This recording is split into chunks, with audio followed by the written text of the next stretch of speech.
pada akhirnya yang gaiblah yang menentukan. Bertahun-tahun ngelancong, emang jodoh seret nggak jadi.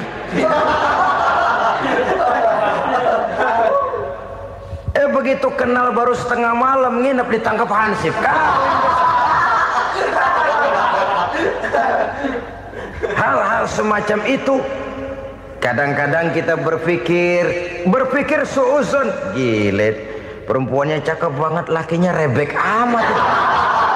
Memang begitulah jodohnya. Memang begitulah jodohnya. Saudara hadirin ma'asyiral muslimin yang saya hormati, jadi hal-hal yang konkret saja kita yakini sepenuhnya ditentukan oleh satu superpower yang gaib itu tadi. Dari sanalah segala ketentuan itu berangkat dan kesanalah segalanya akan kembali. Maka kepercayaan kepada yang gaib meluruskan gerak hidup seseorang dan itu akan mengantarkan dia kepada meraih kemenangan. Satu. Yang kedua, wa yuqimuna shalah. Orang bertakwa yang akan meraih kemenangan itu adalah orang-orang yang mendirikan sholat. Kenapa sholat mengantarkan orang untuk meraih kemenangan? Yang jelas, inna sholata tanha anil fahsya'i wal munkar. Sholat mampu mencegah manusia dari perbuatan keji dan munkar. Banyak filsafat hidup yang terkandung di dalam sholat ini. Sejak kita wudhu sampai kita menghadap ke arah kiblat, sampai kita melakukan gerak-gerak sholat, bacaan-bacaan yang ada di dalam sholat, lalu sampai kepada mengucapkan salam. Banyak filsafat hidup yang terkandung di dalam sholat. Umpamanya saja, setelah takbiratul ihram mulai kita dengan sholat dalam posisi berdiri, diajarkan dalam kitab-kitab fikih agar kita melihat ke arah tempat sujud. Ini kan filsafat kehidupan. Kalau kamu sholat dalam posisi berdiri, lihat tempat sujud. Jangan sholat mata jelalatan, sebab nanti bisa mengurangi kekhusyuan. Jadi wajar kalau yang dikatakan bahwa yang paling afdol adalah shaf yang di depan. Kenapa? Secara harfiah pengertiannya akan lebih mengundang kekhusyuan. Kenapa? Kalau kita di shaf paling depan di masjid umpamanya paling banter kita lihat tembok. Tapi kalau kita shaf di tengah atau di belakang, orang-orang di depan kita pun akan kelihatan. Yang bajunya loreng, yang bajunya genggang, yang bajunya macam-macam. Kita lihat, kadang-kadang kita pikirin, ada yang bajunya bolong. Kita sholat tapi dalam hati, nih orang bajunya robek yang nggak tahu apa. Ada saja hal-hal yang mengusik kekhusyuan kita. Oleh sebab itu diajarkan dalam posisi berdiri, lihat, arahkan pandangan matamu kepada tempat sujud. Ini kan filsafat kehidupan. Maksudnya apa? Kalau lagi diri lihat dong tempat sujud. Kalau udah di atas ingat dong sama yang bawah. Kalau sudah tinggi ingat dong dari mana kamu berangkat. Kalau sudah berkuasa bantu dong yang lemah. Kalau sudah kaya santuni dong yang miskin. Kalau sudah alim bimbing dong yang awam. Ini filsafat kehidupan. Dalam posisi berdiri kau lihat tempat sujud. Ini akan melahirkan kepekaan sosial di mana seseorang mau tahu kepada orang lainnya. Bagaimanapun kaya kita, tinggi pangkat dan jabatan kita, jikalau hidup hanya untuk kepentingan perut sendiri saja, rasanya belum membawa manfaat di dalam kehidupan kita. Tapi efek yang tertinggi sesungguhnya, sholat mencegah manusia dari perbuatan keji dan munkar.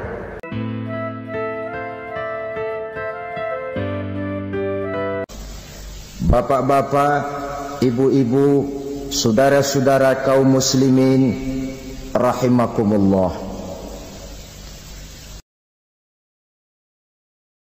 Di dalam kehidupan kita sebagai seorang muslim, minimal 5 kali dalam sehari semalam kita mendengar seruan untuk mendirikan sholat yang disebut azan. Ada kalimat menarik di dalam kalimat azan itu, yakni seruan hayya 'alal falah, marilah menuju kepada keberuntungan, marilah meraih kemenangan. Seruan ini adalah kecenderungan dari setiap manusia, apapun warna kulitnya. Artinya, setiap orang dalam hidup selalu ingin meraih dan mencari kemenangan. Kemenangan akan melahirkan kepuasan batin, dan kepuasan batin memberikan kebahagiaan. Sedangkan kekalahan melahirkan penderitaan batin, dan penderitaan batin menjerumuskan seseorang di dalam berbagai bentuk kerugian. Jikalau inilah seruan azan, maka masalahnya ialah apa yang menyebabkan kita meraih kemenangan. Al-Quranul Karim memberikan tuntunan dan ajaran kepada kita bahwa orang-orang yang memperoleh kemenangan itu tidak lain adalah orang-orang yang bertakwa. Hanyalah mereka yang bertakwa kepada Allah Subhanahu wa ta'ala pada akhirnya akan tampil sebagai pemenang. Lalu siapa orang yang bertakwa itu? Dijelaskan dalam awal-awal Al-Baqarah, orang yang bertakwa yang akan meraih kemenangan. Pertama, allazina yu'minuna bil ghaib, yaitu orang-orang yang beriman kepada yang gaib. Percaya bahwa ada alam yang gaib, alam yang abstrak, alam yang tidak bisa dijangkau oleh salah satu daripada panca indera kita. Mereka percaya dan beriman kepada adanya malaikat, beriman kepada adanya iblis dan jin, beriman kepada adanya alam kubur, beriman kepada adanya alam mahsyar, beriman kepada adanya alam akhirat, beriman kepada adanya surga dan neraka. Beriman bukan cuma sekedar beriman dalam ucapan bibir saja, tetapi beriman yang nilai iman itu mampu mewarnai gerak dan gaya hidupnya. Iman yang meresap sampai ke tulang sumsum, kemudian memberikan dampak positif di dalam kehidupan manusia. Alam, kita tahu, adalah sesuatu yang selain Allah, dan Allah bukanlah alam. Apapun namanya selain daripada Allah, itu adalah alam. Alam pada hakikatnya terbagi menjadi dua. Ada alam syahadah, alam nyata, alam konkret, alam yang bisa dijangkau oleh salah satu indera kita. Kemudian ada alam ghaib, alam yang tidak bisa dijangkau oleh panca indera kita, alam metafisika, alam abstrak, alam yang wajib kita imani keberadaannya. Kita percaya bahwa malaikat itu ada, kita percaya kepada jin, bahwa jin itu ada, kita percaya kepada adanya iblis dan setan. Bukan percaya kepada iblis dan setannya, percaya bahwa iblis dan setan itu ada. Itu termasuk salah satu daripada sifat orang yang bertakwa kepada Allah. Saudara-saudara kaum muslimin rahimakumullah, kecenderungan pembangunan yang lebih bersifat materialistis biasanya menggeser aspek kehidupan rohani. Orang berpikir empiri, dan dalam pola pikir yang demikian, maka alam gaib tidak lagi mendapat perhatian. Aspek kehidupan yang bersifat rohaniah malah mulai ditinggalkan. Akibatnya terjadilah kepincangan di dalam kehidupan kita. Pernah ada satu pengalaman pribadi dalam perjalanan kembali ke tanah air. Dalam pesawat di sebelah kanan saya duduklah seorang Jerman, namanya Heiner Simonsen. Iseng saya ajak kenalan, saya ajak ngobrol, saya tanya dia. Saya bilang, Mas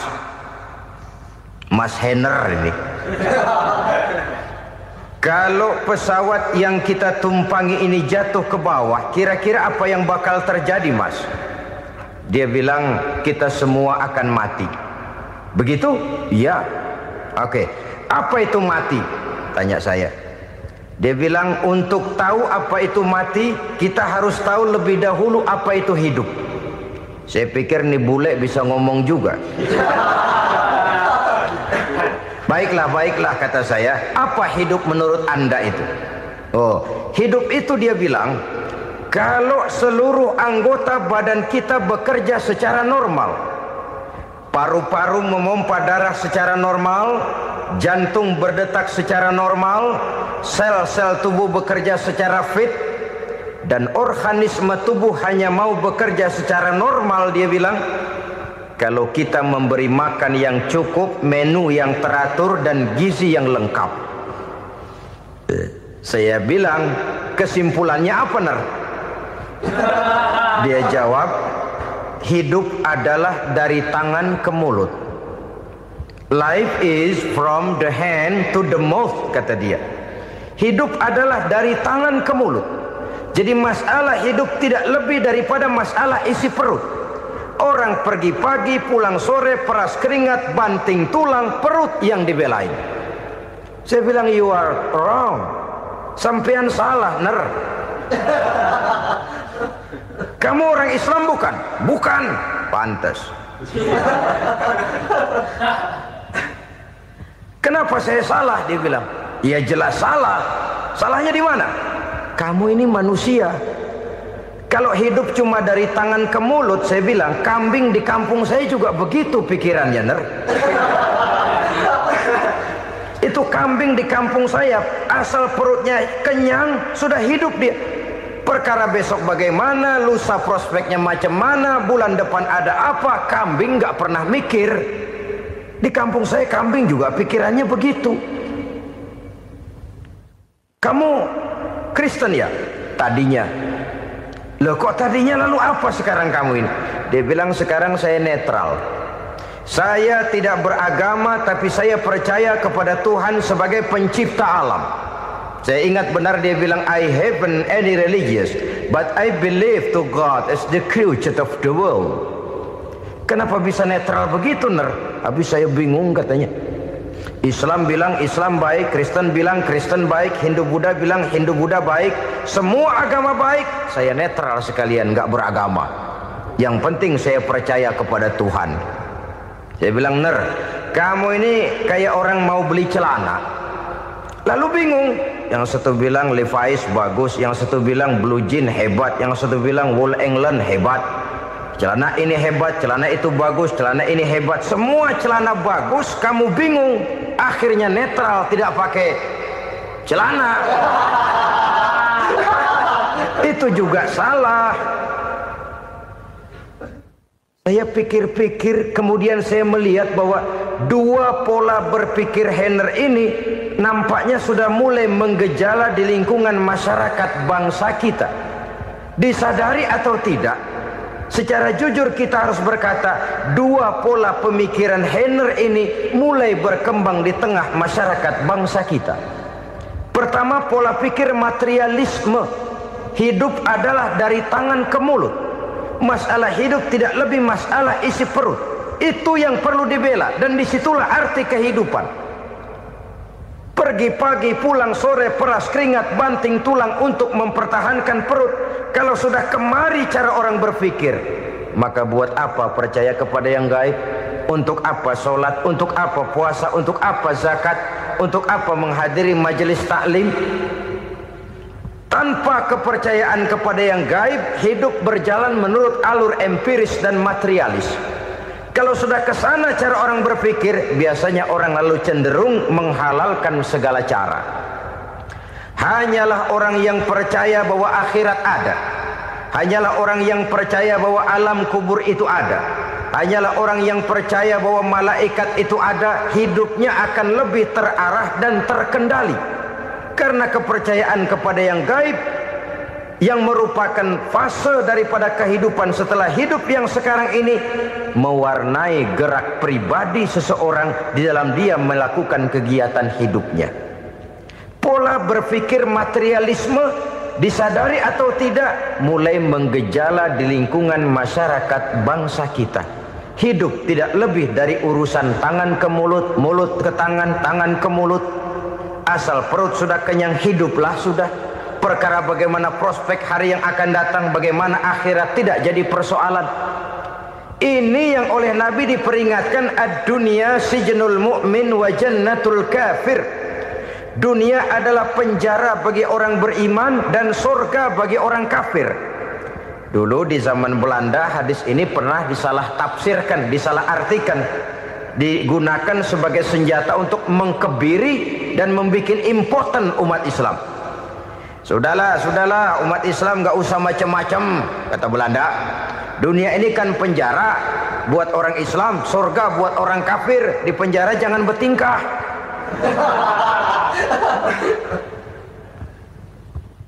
Pengertiannya tidak begitu.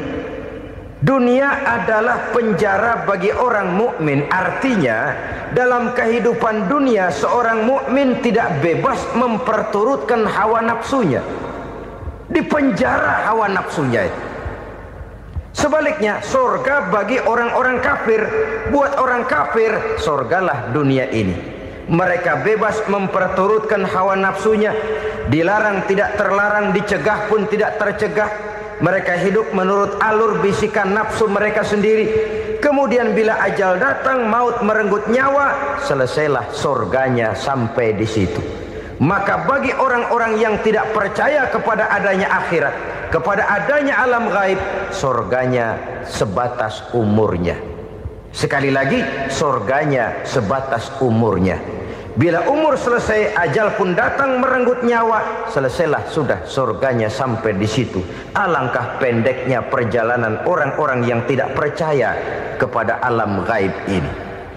Bagi kita mukmin, jikalau kita mampu memenjarakan hawa nafsu, kita bisa bahagia di dunia ini. Dan Islam memang tidak menyuruh kita sengsara di dunia. Raih dunia, kejar dunia, gapai dunia sebagai alat untuk mencapai kebahagiaan di akhirat nanti. Hidup adalah satu perjalanan panjang yang terbentang sejak kita terlahir dari alam rahim sampai kepada alam akhirat nanti. Andai kata kita gagal meraih kebahagiaan di dunia, toh kita masih punya akhirat. Tapi jangan jadi dalil yang melemahkan semangat. Biarin dah kita di dunia kebelangsak, yang penting akhirat. Akhirnya dunia benar-benar kebelangsak. Bagaimana dunia ini bisa kita raih, dan bagaimana meraih dunia untuk menunjang kepentingan akhirat nanti. Yang kedua, dari pikiran Heiner yang saya lihat menggejala di lingkungan masyarakat bangsa kita, timbulnya manusia-manusia netral. Seolah-olah Tuhan yes, agama no. Sama Tuhan percaya, agama ogah. Tuhan ngangguk, giliran agama godeng. Padahal hampir dalam setiap ayat dalam Quran, kata-kata amanu biasanya bergandeng dengan wa amilus sholihat. Iman dan amal soleh. Ini sebagai isyarat Tuhan dan agama jangan pernah dipisah-pisah. Apabila kita bertuhan, maka kita harus beragama. Apabila kita beragama, maka agama itu harus bersumberkan dari Tuhan yang kita imani itu. Tidak mungkin kita pisah, Tuhan yes, agama no. Sama Tuhan percaya tapi agama bikin sendiri. Sembayangnya cukup bengong 2 jam madep mulon.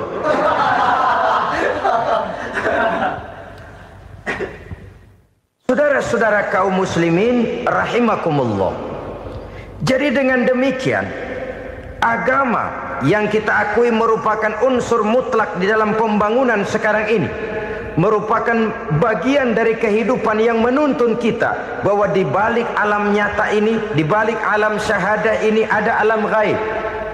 Dan mudabbir, murabbi, yang mengatur, yang menguasai, yang memelihara baik dia alam nyata, baik dia alam gaib, tidak lain adalah Allah Subhanahu wa ta'ala. Di sana ada satu super power, satu maha kekuatan yang kita perlu bersandar kepadanya. Sebagai makhluk nyata yang hidup di alam nyata, berbuatlah secara nyata sebagaimana harusnya kita berbuat. Karena Islam jelas bukan agamanya orang pemalas.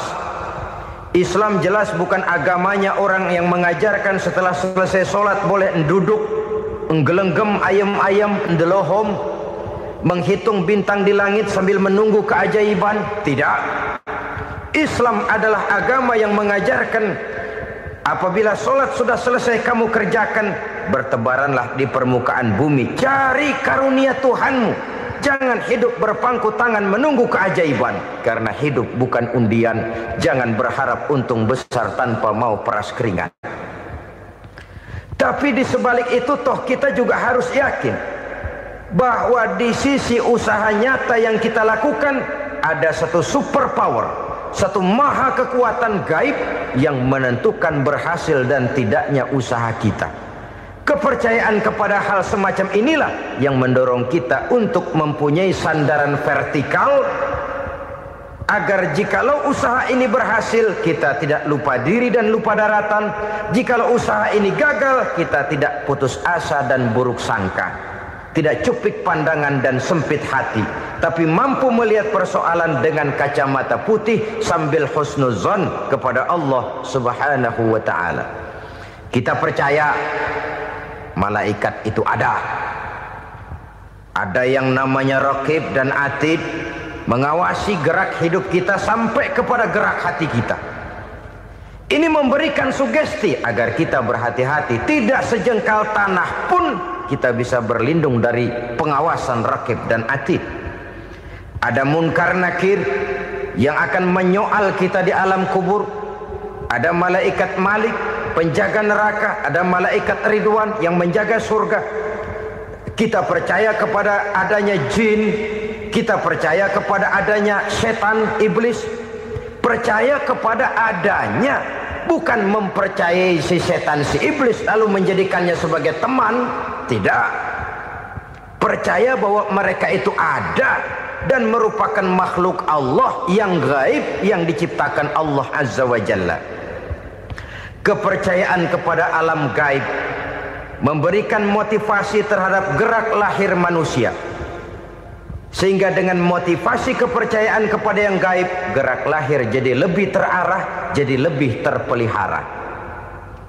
Pernah seseorang bertanya, "Pak, apakah adanya akhirat bisa dibuktikan secara ilmiah?" Saya bilang tidak bisa, tidak bisa.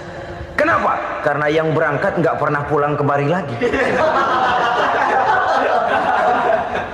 Kalau dia pulang kemari bisa kita tanya bagaimana enak di sono.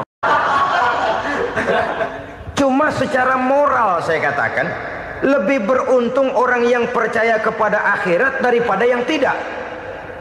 Sekarang saudara percaya akhirat ada, lalu saudara baik-baik di dunia, sholat, puasa, zakat, menolong orang lain, menebarkan kebajikan. Saudara mati, andai kata akhirat tidak ada, toh dalam hidup saudara sudah berbuat baik. Paling tidak nama saudara akan dikenang sebagai orang baik. Sebaliknya, saudara percaya, kata saya, bahwa akhirat tidak ada, lalu hidup semau-maunya, tenggelam dalam maksiat dan munkarat, menentang Allah, tidak mau ruku dan sujud. Lalu saudara mati, kemudian akhirat ada. Ayo, mau apa? Bekal tidak punya. Jadi secara moral lebih beruntung orang yang percaya kepada adanya akhirat daripada yang tidak percaya. Dan itu alam gaib yang tidak bisa dibuktikan secara eksat. Jangankan untuk membuktikan seperti itu, dalam kehidupan sehari-hari saja yang kita rasakan tidak selalu berbentuk toh. Angin, bagaimana sih bentuknya angin? Kita tidak tahu. Merah, buktinya kalau dikerok merah. Yang merah itu kulit, yang kulit kita bukan anginnya. Sakit, rasa sakit itu ada, tapi bagaimana bentuk sakit? Kita nggak pernah tahu. Kalau kita makan cabai pedas, bagaimana bentuk pedas itu tidak ada, tapi rasa ada. Bentuk pedas hijau, cabenya bukan pedasnya. Tidak semua yang kita rasakan bisa kita gambarkan dalam bentuk yang konkret. Oleh karena itu, sekali lagi bahwa kepercayaan kepada alam yang gaib mampu memberikan satu sugesti yang menata kehidupan seseorang lebih lurus, lebih terarah, dan lebih terkendali. Maka wajar kalau kepercayaan kepada yang gaib mengantarkan seseorang untuk meraih kemenangan. Kenapa? dia percaya kepada yang gaib, bahwa akhirat ada, bahwa alam kubur ada, bahwa pertanggungan jawab itu ada, maka dia lalu tidak hidup saenae udele dewe, itu loh. Tidak hidup menurut seleranya sendiri, terarah, teratur. Ini cirinya yang pertama, orang bertakwa yang akan meraih kemenangan, mereka beriman, mereka percaya kepada yang gaib. Bahkan hal-hal konkret saja selalu berangkat dari yang gaib. Saudara-saudara, para remaja, para pemuda sekarang ini tidak pernah tahu toh siapa yang akan jadi teman hidup saudara. Kita bisa saja ngerancang, mentargetkan, tapi toh akhirnya yang namanya jodoh bukan kekuasaan kita. Rezeki di luar kemampuan kita. Begitu juga ajal, maut, jodoh, ajal adalah contoh-contoh konkret bahwa pada akhirnya yang gaib lah yang menentukan. Bertahun-tahun ngelancong, emang jodoh seret, nggak jadi.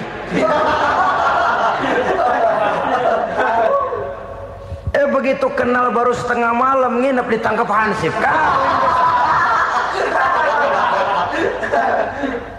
Hal-hal semacam itu kadang-kadang kita berpikir suuzon, gile, perempuannya cakep banget, lakinya rebek amat. Memang begitulah jodohnya. Memang begitulah jodohnya. Saudara hadirin ma'asyiral muslimin yang saya hormati, jadi hal-hal yang konkret saja kita yakini sepenuhnya ditentukan oleh satu superpower yang gaib itu tadi. Dari sanalah segala ketentuan itu berangkat dan kesanalah segalanya akan kembali. Maka kepercayaan kepada yang gaib meluruskan gerak hidup seseorang dan itu akan mengantarkan dia kepada meraih kemenangan. Satu. Yang kedua, wa yuqimuna shalah. Orang bertakwa yang akan meraih kemenangan itu adalah orang-orang yang mendirikan sholat. Kenapa sholat mengantarkan orang untuk meraih kemenangan? Yang jelas, inna sholata tanha anil fahsya'i wal munkar. Sholat mampu mencegah manusia dari perbuatan keji dan munkar. Banyak filsafat hidup yang terkandung di dalam sholat ini. Sejak kita wudhu sampai kita menghadap ke arah kiblat, sampai kita melakukan gerak-gerak sholat, bacaan-bacaan yang ada di dalam sholat, lalu sampai kepada mengucapkan salam. Banyak filsafat hidup yang terkandung di dalam sholat. Umpamanya saja, setelah takbiratul ihram mulai kita dengan sholat dalam posisi berdiri, diajarkan dalam kitab-kitab fikih agar kita melihat ke arah tempat sujud. Ini kan filsafat kehidupan. Kalau kamu sholat dalam posisi berdiri, lihat tempat sujud. Jangan sholat mata jelalatan, sebab nanti bisa mengurangi kekhusyuan. Jadi wajar kalau yang dikatakan bahwa yang paling afdol adalah shaf yang di depan. Kenapa? Secara harfiah pengertiannya akan lebih mengundang kekhusyuan. Kenapa? Kalau kita di shaf paling depan di masjid umpamanya paling banter kita lihat tembok. Tapi kalau kita shaf di tengah atau di belakang, orang-orang di depan kita pun akan kelihatan. Yang bajunya loreng, yang bajunya genggang, yang bajunya macam-macam. Kita lihat, kadang-kadang kita pikirin, ada yang bajunya bolong. Kita sholat tapi dalam hati, nih orang bajunya robek yang nggak tahu apa. Ada saja hal-hal yang mengusik kekhusyuan kita.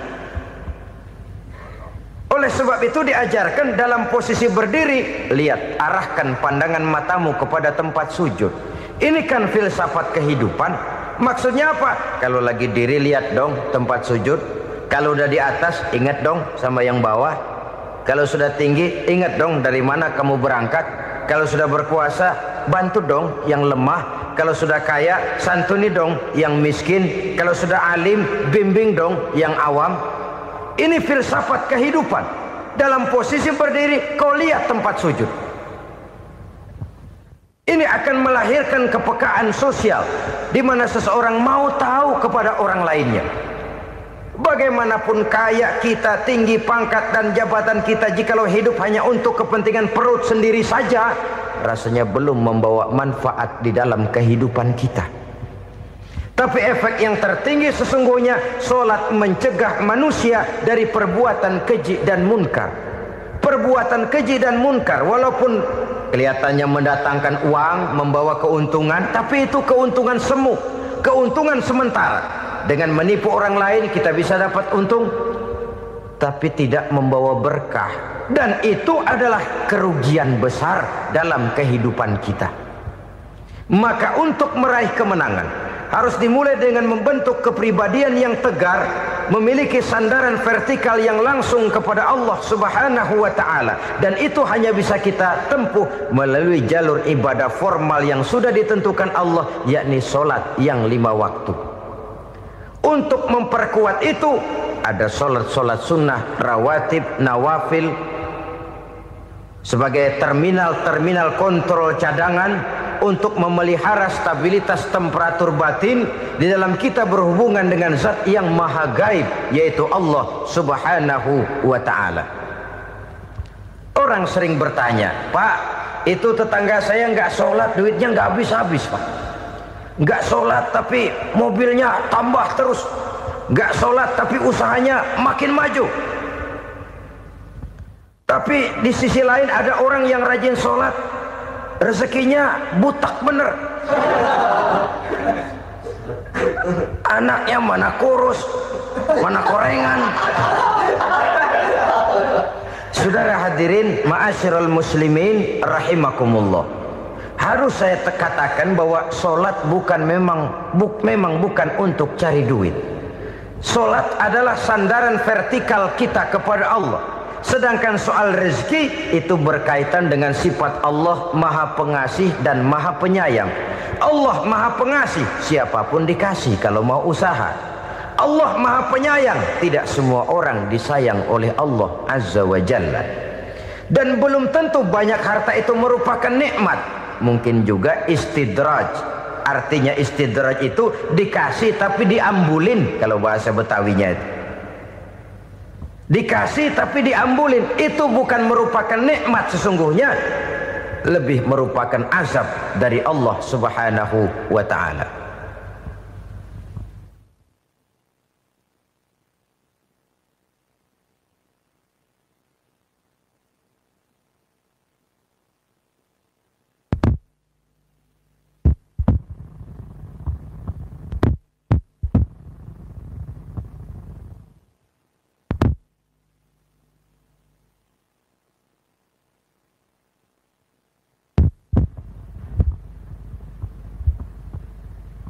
Agama mempunyai sistem solat, dan kita umat Islam telah dituntun oleh Allah Subhanahu wa ta'ala yang wajibnya 5 kali dalam sehari semalam mendirikan solat, dan itu tentu berada dalam jangkauan kemampuan manusia. Pada awalnya barangkali kita memang merasa solat itu satu kewajiban, tapi semakin kita hayati makna, manfaat dan filsafat yang terkandung di dalam ajaran solat, semakin sampai kita kepada keyakinan bahwa solat adalah keperluan kita. Sehingga pada waktu tertentu dinilai puncaknya, kita tidak lagi akan berkata saya wajib solat, tapi kita akan berkata saya perlu solat. Kalau kita sudah merasakan itu adalah keperluan kita, nah di sanalah kita baru akan merasakan ruginya kalau hal itu tidak kita laksanakan. Sepanjang kita masih berkata saya wajib sholat, kita akan lebih merasakan dia sebagai beban ketimbang sebagai keperluan. Yang jelas Allah tidak memerlukan ibadah yang kita laksanakan ini. Dengan kata lain, andai kata satu dunia penuh ini orang tidak ada yang sholat satu pun, Allah tidak akan turun dari jabatan Tuhan. Jangan lalu berpikir kalau kita ngambek se-RW kagak sembahyang Tuhan tekor kali ini ya. Tentu tidak. Itu perlunya kita, bukan perlunya Allah. Dan pada induknya kita akan berkata saya perlu agama.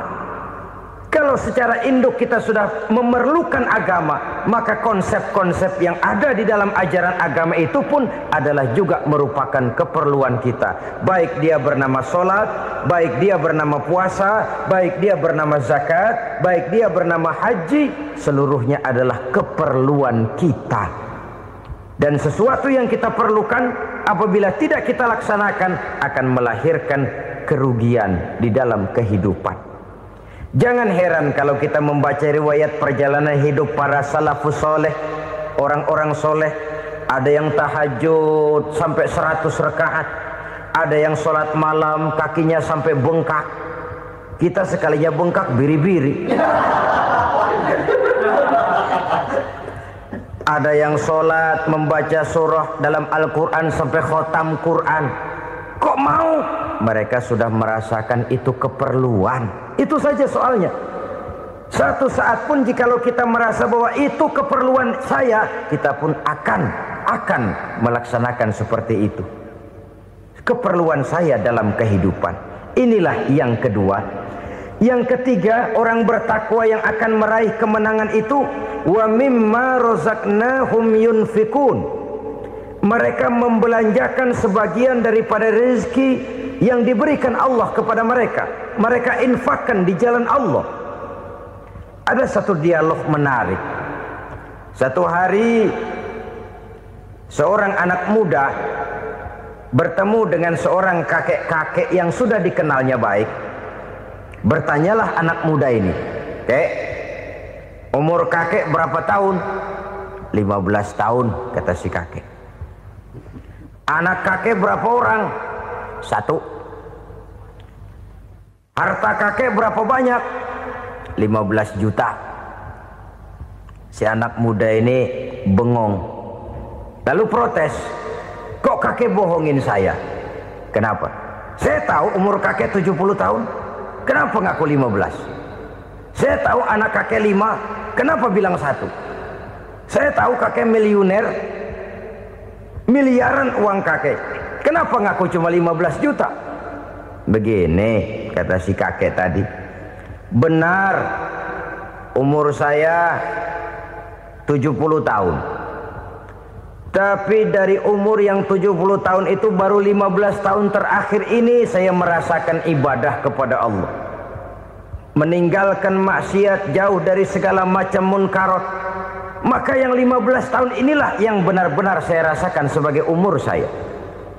Benar anak saya 5, tapi yang 4 susah diatur. Cuman 1 rasanya nih yang bakal jadi si buah hati belahan jantung pelanjut cerita penerus sejarah. Cuma 1 ini yang saya harapkan, yang akan jadi anak soleh, yang akan membuat saya menerima pensiunan pahala. Kalau yang 4 apek dah, nggak ada harapan. Yang 1 nyekek botol melulu. Oh begitu, iya. Lalu kenapa kakek bilang harta kakek cuma 15 juta padahal saya tahu kakek uangnya miliaran, depositonya banyak? Ya karena 15 juta itulah yang saya ingat yang pernah saya belanjakan di jalan Allah. Saya merasa itulah harta saya yang sebenarnya. Yang miliaran yang saya simpan di bank kelak kalau satu saat saya mati akan jadi rebutan di antara anak-anak saya. Iya kalau anak saya soleh kayak yang 1 ini. Kalau yang 4 tadi udah tulen dia bakal berantem dah berebut tuh.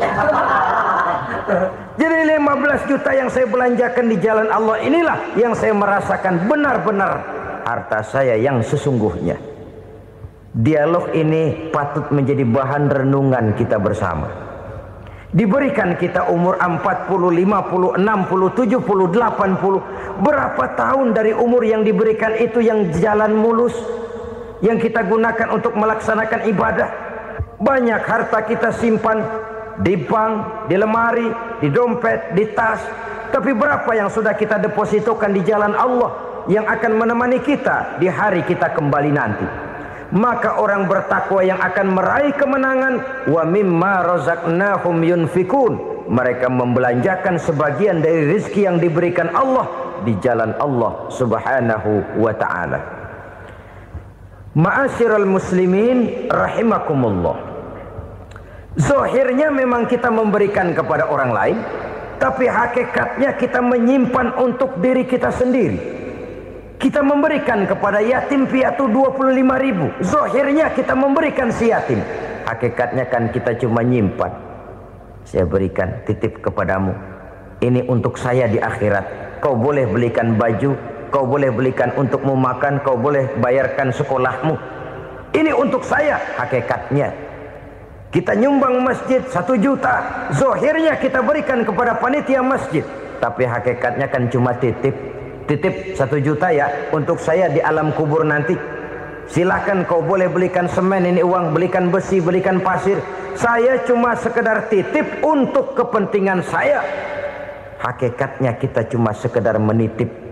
Sebagaimanapun pada hakikatnya, apapun yang kita miliki dalam kehidupan kan cuma sekedar hak guna pakai, bukan hak milik mutlak.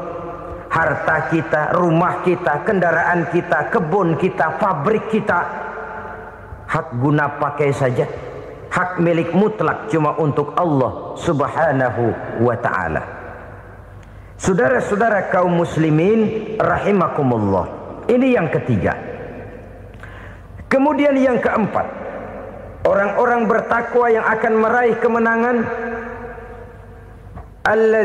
allazina yu'minuna bima unzila ilaika. Mereka yang beriman, mereka yang percaya kepada apa yang telah diturunkan kepadamu Muhammad, ay Al-Quran, yakni Al-Quranul Karim.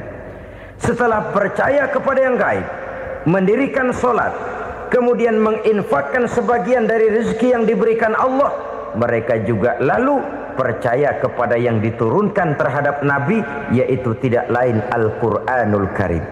Sekali lagi di sini, percaya bukan hanya sekedar percaya saja, tetapi percaya lalu menjadikan Al-Quran itu sebagai pedoman hidup. Sebab memang Al-Quran itu adalah GBHM, garis-garis besar haluan muslim. Apa yang harus kita lakukan, apa yang harus tidak kita lakukan, bagaimana mestinya kita bertingkah laku dan berbuat, seluruhnya tercantum di dalam Al-Quranul Karim. Itu sebabnya ketika satu hari Aisyah ditanya bagaimana akhlak Rasul, beliau menjawab, kana Rasulullah sallallahu alaihi wasallam khuluquhul Quran. Akhlak daripada Rasulullah tidak lain adalah Al-Quran. Jawaban simpel ini memberikan gambaran bahwa keseluruhan daripada konsepsi Quran sudah diterjemahkan dalam kehidupan Rasulullah sallallahu alaihi wasallam. Karena kita tahu akhlak adalah keseluruhan dari gerak hidup manusia. Sejak ia berpribadi, berumah tangga, bertetangga, bermasyarakat, sampai kepada berbangsa dan bernegara, Al-Quran tetap memberikan sentuhan nilainya. Oleh karenanya, orang-orang yang bertakwa adalah orang-orang yang menjadikan Al-Quran sebagai pedoman dalam kehidupannya. Dan kita yakini Al-Quran diturunkan kepada Nabi Muhammad, bukan merupakan produk Nabi Muhammad. Isi dan redaksinya langsung dari Allah Subhanahu wa ta'ala. Kemudian cirinya yang kelima, orang bertakwa yang akan meraih kemenangan itu, wa ma unzila min qablika. Tidak hanya sekedar percaya kepada yang diturunkan terhadap Nabi Muhammad, yaitu Al-Quran, mereka juga percaya kepada apa yang pernah diturunkan kepada para nabi, kepada para rasul sebelum Nabi Muhammad. Percaya kepada adanya suhuf, percaya kepada adanya Taurat, percaya kepada adanya Injil, percaya bahwa Allah dahulunya sudah menurunkan Taurat kepada Musa, percaya bahwa Allah sudah menurunkan Injil kepada Isa, percaya Injil ada, Taurat ada, diturunkan Allah untuk Isa dan Musa, tetapi tidak wajib mengamalkannya karena kita sudah diberikan Al-Quranul Karim. Ini yang perlu saya garis bawahi. Kita percaya Allah telah menurunkan Injil dahulu kepada Isa. Kita percaya bahwa Allah telah menurunkan Taurat dahulunya kepada Nabi Musa. Kadang-kadang ini dijadikan dalih, dikacaukan pengertiannya. Quran saja mengajarkan bahwa orang yang bertakwa harus percaya kepada Injil, maka pakailah Injil. Apalagi kalau ayat sebelumnya ditilap, dihapus, dihilangkan, Injilnya yang ditekankan, maka akan terjadilah penekanan yang salah arah. Karena salah arah akhirnya bisa merusak dan menghancurkan akidah. Ketika Rasul suatu saat pernah ditanya orang, "Ya Rasul, bagaimana sikap kita sebagai muslim terhadap Injil yang ada sekarang?" Beliau menjawab, "La tukadzibuhu jami'an wa la tusaddiquhu jami'an." Jangan didustakan seluruhnya, jangan juga dibenarkan semuanya. Artinya, ini sudah merupakan gambaran dari Rasul bahwa dalam Injil yang ada sekarang masih ada ajaran-ajaran tauhid yang dibawa oleh Nabi Isa dan diajarkan kepada umatnya. Tapi juga dalam Injil yang sekarang ini sudah terkena intervensi dan investasi manusiawi. Karena itu Rasul menyimpulkan, la tukadzibuhu jami'an wa la tusaddiquhu jami'an. Jangan didustakan semua, jangan dibenarkan seluruhnya.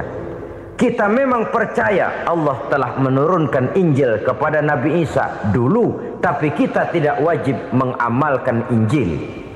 Kita percaya Allah telah menurunkan Taurat kepada Nabi Musa, tapi kita tidak wajib mengamalkan kitab ajaran Taurat. Yang wajib kita percayai dan kita amalkan hanyalah Al-Quranul Karim. Kenapa? Oleh karena baik yang ada di dalam Taurat, baik yang ada di dalam Injil, tentu tercakup di dalam Al-Quran sebagai kitab terakhir yang diturunkan oleh Allah Subhanahu wa Ta'ala. Dan itu wajar. Kalau seorang pejabat mau mengeluarkan satu keputusan baru, tentu dia harus meninjau keputusan-keputusan lama. Andai kata dianggap tidak berlaku, dianggap tidak relevan lagi, maka keputusan-keputusan lama itu tentu sudah dianggap tidak berlaku. Sebagian daripada aturan-aturan dalam keputusan lama yang masih dianggap relevan tercantum dalam keputusan baru yang wajib diamalkan.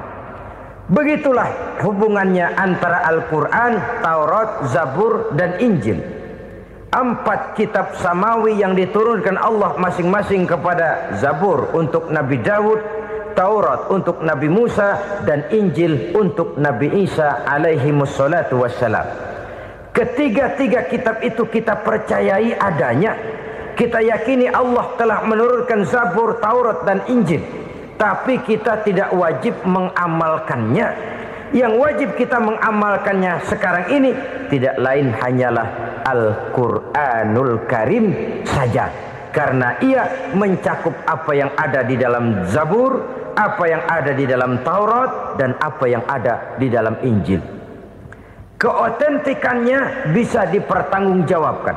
Ya, tapi kan Nabi Muhammad sudah mati 14 abad yang lalu, dan di zaman beliau Al-Quran kan belum dikodifikasikan, belum ditulis. Bagaimana keotentikannya bisa dipertanggungjawabkan? Mudah saja. Allah berjanji, "Inna nahnu nazzalna dzikra wa inna lahu lahafizun." Kami yang menurunkan Al-Quran dan kami yang akan menjaga dan memeliharanya. Allah turunkan Quran, Allah menjaganya. Bagaimana cara Allah menjaga Al-Quran itu? Banyaknya orang-orang yang hafaz Al-Quran. Hafaz Al-Quran 30 juz, 114 surah, 6.666 ayat. Sehingga jangankan satu kata, jangankan satu ayat, satu kalimat saja berubah sudah akan timbul reaksi dan mudah dimengerti. Kenapa? Banyak orang-orang yang hafaz Al-Quran. Sedangkan pada setiap akhir tahun biasanya malaikat Jibril selalu mengadakan checking terhadap ayat-ayat yang diturunkan pada waktu itu. Di zaman Nabi sendiri sudah ada usaha kodifikasi. Dan yang lebih luar biasa lagi, sampai hari ini tidak seorang pun mampu membuat satu ayat saja semacam Al-Quran. Ke bahasa manapun dia diterjemahkan, naskah aslinya tetap ikut. Rujukan dasarnya tetap ada.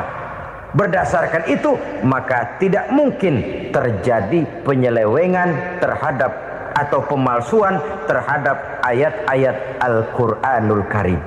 Kesuciannya, keotentikannya, kemurniannya bisa dipertanggungjawabkan. Ma'asyiral muslimin rahimakumullah. Oleh karenanya, konsepsi dasar daripada ajaran Islam ini memang tidak lain adalah Al-Quran dan Sunnah. Isi daripada agama Islam yang merupakan iman, Islam dan ihsan, konsepsi dasarnya tidak lain adalah Al-Quran dan Sunnah Rasulullah Sallallahu Alaihi Wasallam.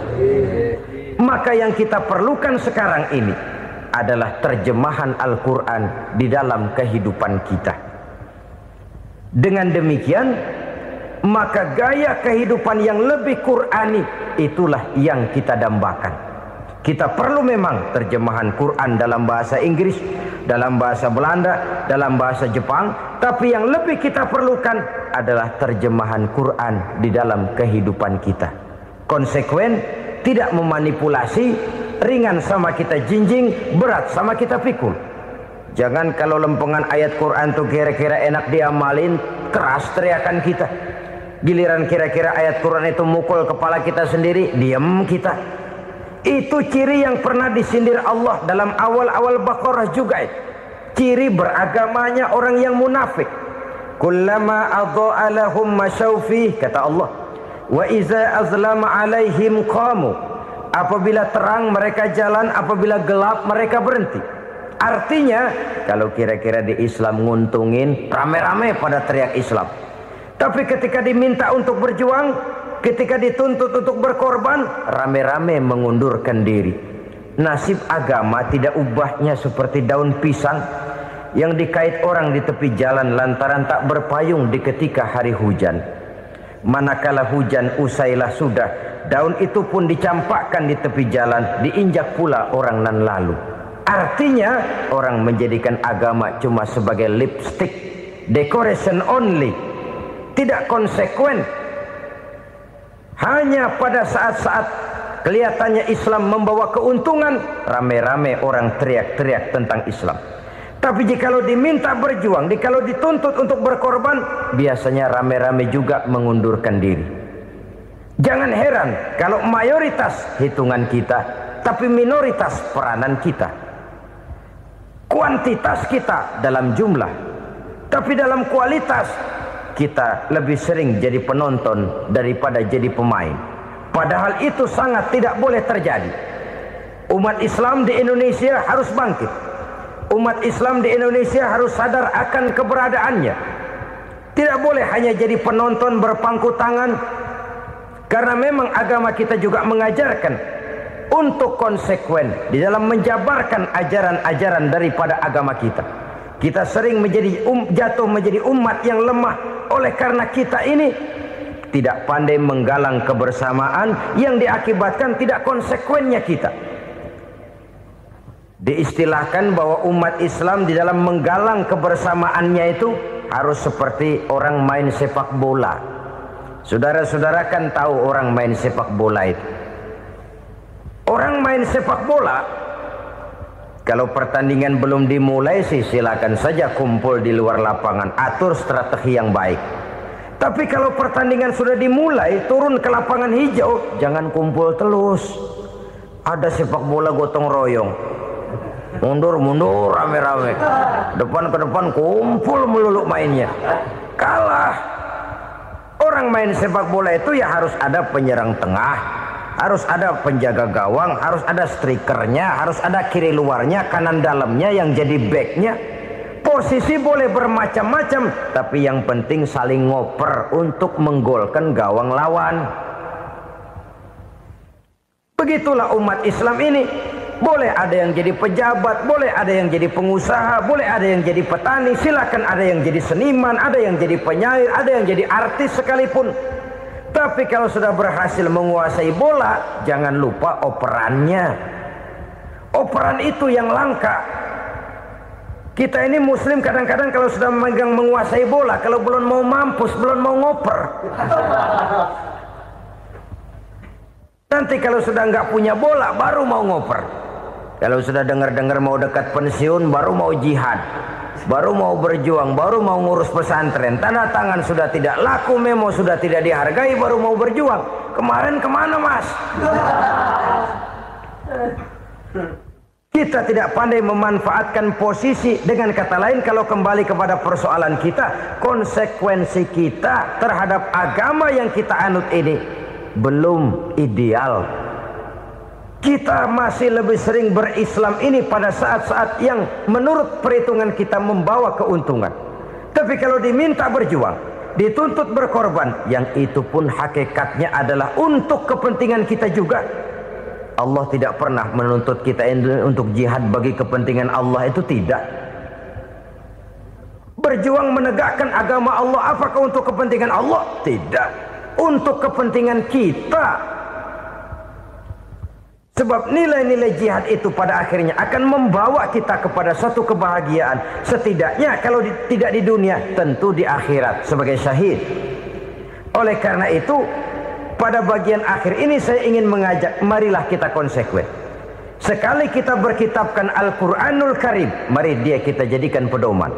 Jangan cuma kita jadikan sebagai penghias dinding, pelengkap rumah, bahwa di rumah kita ada Al-Quran, tapi yang baca kecoa. Habis pada bolong tuh Quran. Yang penting kan punya Quran. Ditaruh di pintu rumah. Biar apa? Biar kuntilanak kagak masuk katanya. Ya apa itu nasib Quran? Cuma kerjanya jaga pintu, ngusir kuntilanak, ngusir memedi. Bagaimana kita hidup menurut tuntunan Al-Quran? Kadang-kadang tidak pernah menjadi masalah bagi kita.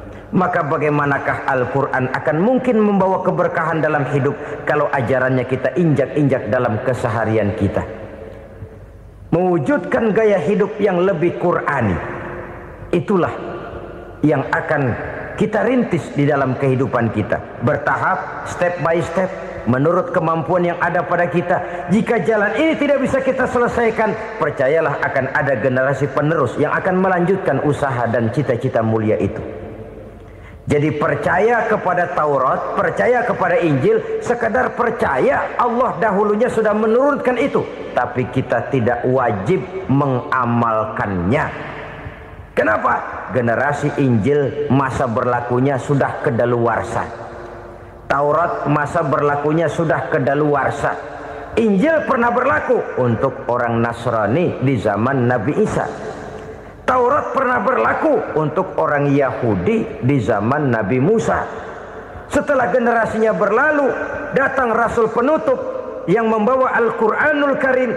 Maka Al-Quran itulah yang berlaku menjadi pedoman sampai hari akhir nanti.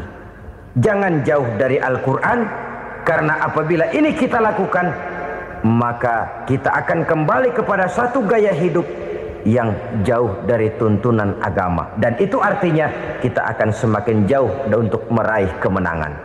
Saudara-saudara kaum muslimin rahimakumullah. Yang keenam, yang terakhir, orang-orang bertakwa yang akan meraih kemenangan itu wabil akhirati hum yuqinun. Mereka percaya, mereka yakin seyakin-yakinnya akan adanya hari akhir, di mana seseorang akan mempertanggungjawabkan seluruh perbuatannya di dalam hidup ini. Dan tidak ada satu perbuatan yang bagaimana kecilnya sekalipun, yang tersembunyi dalam pandangan manusia, yang tidak akan dibukakan persoalannya di mahkamah Qadi Rabbul Jalil di akhirat nanti. Itulah sebabnya maka percaya kepada akhirat disebut secara khusus. Padahal di awal tadi sudah dijelaskan yu'minuna bil ghaib, percaya kepada alam gaib, dan alam gaib ini termasuk akhirat. Kenapa pada bagian akhir disebut lagi akhirat? Karena ternyata bahwa kepercayaan kepada adanya akhirat merupakan induk dari kepercayaan terhadap adanya malaikat, setan, jin dan lain sebagainya, dan akan lebih memberikan sugesti dalam kehidupan manusia untuk meluruskan gerak hidupnya. Jikalau satu saat tergerak hati akan berbuat kejahatan, ingin mencuri, sadarlah, awas, ada akhirat. Sebab kalau kita cuma teriak awas ada polisi, itu cuma tertunda sementara. Begitu polisi meleng, embat. Kalau kita ingin berbuat jahat cuma berteriak awas ada hansip, cuma sementara ketika hansip itu ada. Tapi kalau ceritanya awas ada akhirat, mau menyeleweng awas ada akhirat, mau berjudi awas ada akhirat, mau mencuri awas ada akhirat. Keyakinan yang akan meluruskan gerak hidup manusia sehingga gerak itu jadi lebih terarah dan terkontrol, tidak merugikan baik diri sendiri, lebih-lebih orang lain. Ternyata bahwa kepercayaan kepadanya adanya hari akhirat sanggup menjadi sumber daya kontrol dari kehidupan manusia sehingga ia tidak terjebak dalam perbuatan maksiat dan munkarat. Saudara-saudara kaum muslimin, inilah saja yang kita bicarakan pada pertemuan kali ini. Semoga Allah subhanahu wa ta'ala memberikan kekuatan zahir dan batin kepada kita untuk dapat meraih kemenangan dengan beriman kepada yang gaib, mendirikan solat, membelanjakan sebagian dari rezeki yang diberikan Allah, percaya kepada Al-Quran, beriman kepada kitab-kitab yang diturunkan sebelum Al-Quran, lalu meyakini adanya hari akhirat. Terima kasih atas segala perhatian, mohon maaf atas segala kekurangan. Usikum wa nafsi bitaqwallah. Wassalamualaikum warahmatullahi wabarakatuh.